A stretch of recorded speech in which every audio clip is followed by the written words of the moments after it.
बहुत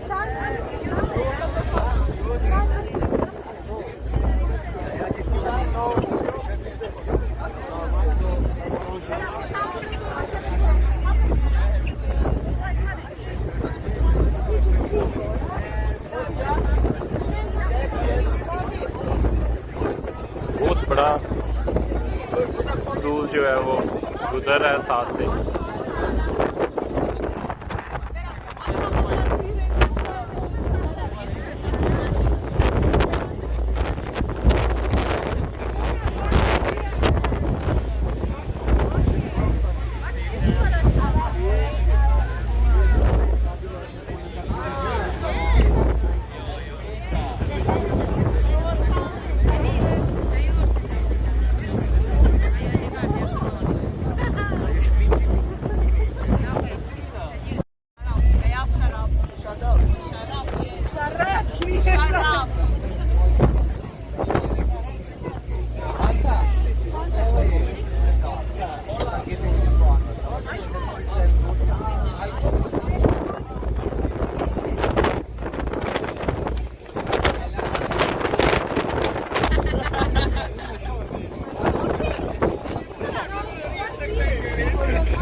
Lived here, the stables, theater house and gas tanks of the palace were located in this area. Dolmabahce Palace. The Dolmabahce Palace was the grand project of Sultan Abdülmecit's reign. He was one of the sultans who had most admired the emerging Western culture in the 19th century.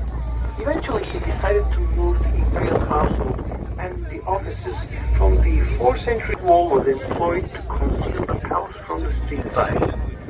The 600 meter long series of buildings contained 46 halls, 285 rooms, 6 hammams, and 68 bathrooms.